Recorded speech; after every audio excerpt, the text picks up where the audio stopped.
It's close to midnight. Two officers sit in a squad car on a Milwaukee street corner.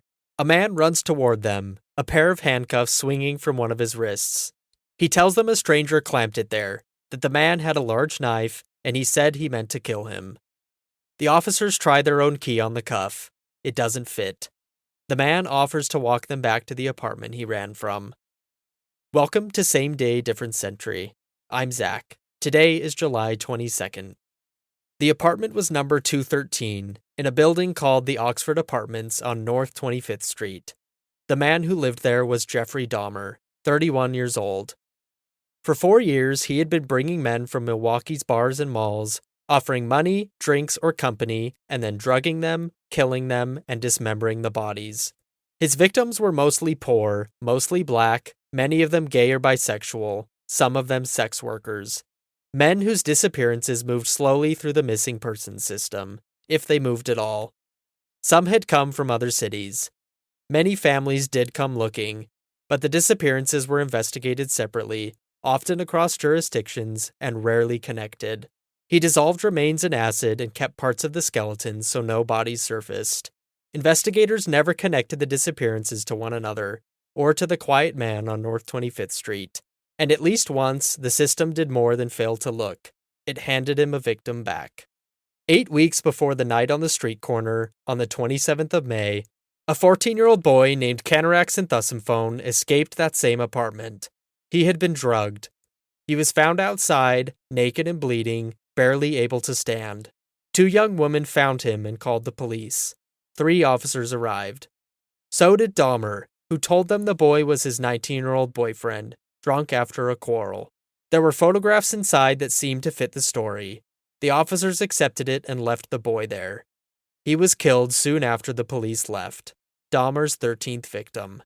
Dahmer was, at that moment, on probation for a sex crime against a child, and the child had been Canarax's own older brother, assaulted by Dahmer roughly 3 years earlier. A routine check of Dahmer's record that night would certainly have shown it. None was run. Afterward, a neighbor named Glenda Cleveland called the police again and again, asking whether the boy was really an adult and whether he was safe. She was brushed off. There was another layer of oversight that also saw nothing. During the year and a half he was on probation, while most of his killings took place, Dahmer reported regularly to a probation officer who never once visited apartment 213. In the 8 weeks that followed Canarax's death, Dahmer killed 4 more times. Then, on the 22nd of July, one of the men he brought home did not stay. That afternoon, at the Grand Avenue Mall downtown, Dahmer approached 3 men and offered each of them $100 to come back to his apartment and pose for photographs. One agreed, a 32-year-old named Tracy Edwards. Inside 213, the offer curdled fast. Edwards noticed the smell and a drum of acid Dahmer kept in the kitchen. At some point, Dahmer slipped a handcuff onto one of Edwards' wrists and could not manage the second. He produced a large knife. He talked, strangely and specifically, about Edwards' heart. Edwards understood what kind of room he was in, and he did the thing that kept him alive. He stayed calm, kept talking, and watched. When Dahmer's attention finally slipped, Edwards hit him, got to the door, and ran. At 11:30 that night, he flagged down officers Robert Roth and Rolf Mueller. At first they treated it as a disturbance between 2 men, but Edwards was insistent and plainly frightened, and their key would not open the cuff. So they made the decision the case turned on. They drove him back to the apartment, to find the key and to see the man he was describing. Dahmer met them calmly. He admitted he had put the handcuff on Edwards and offered no reason why. He said the key was in the bedroom dresser. Then Edwards told the officers something new. The knife had come out in that same bedroom. Mueller went to look. Dahmer moved to follow him in, and Roth told him to back off. In the bedroom, Mueller found the knife under the bed. Opening a drawer, he also found Polaroid photographs, bodies in stages of dismemberment, and the walls in the pictures were the walls he was standing between. He carried them to the front room and told his partner these were for real. That was the moment cooperation stopped working. The same calm manner that had sent officers away in May could not explain a drawer full of photographs. Dahmer lunged.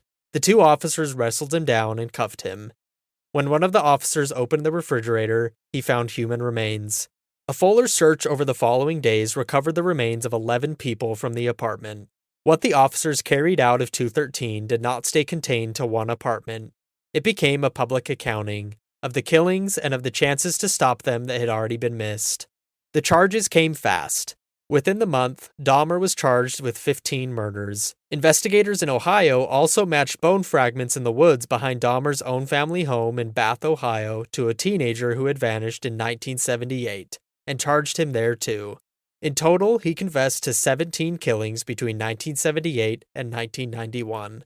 His trial opened early in 1992 and drew national attention, much of it fixed on a single question.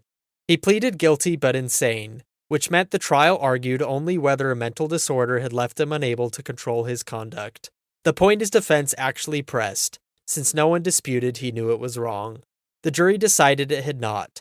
He was sentenced to 15 consecutive life terms, as Wisconsin had no death penalty, and later a 16th for the Ohio killing. In November 1994, a fellow inmate named Christopher Scarver beat him to death during a prison work detail. But the reckoning that outlasted Dahmer was not really about Dahmer. It was about the 27th of May. When the recording of that night's police call became public, the officers treating the report lightly, joking on the radio afterward, Milwaukee's black and gay residents heard confirmation of something they had long argued, that the men Dahmer targeted and the neighbors who spoke for them were not taken seriously. Police Chief Philip Areola fired two of the officers who had returned Canorac. The third officer was a trainee and was disciplined. A civilian review found they had broken department rules roughly 15 times during a stop that lasted 16 minutes. No check on Dahmer's record, no confirmation of the boy's name or age, and an ambulance crew waved off. Firing them cost Areola. The union rallied behind the officers and turned on the chief who had fired them. The officers themselves gave a different account. They said they had acted reasonably on what they could see. A cooperative man, photographs that seemed to show a consenting adult, and no visible struggle. Criminologists and journalists still divide over how much of the failure was bias against the victim's race and sexuality, and how much was ordinary negligence exploited by a practiced liar. In 1994, the fired officers won their jobs back on appeal, with about $55,000 each in back pay. One of them later led the city's police union.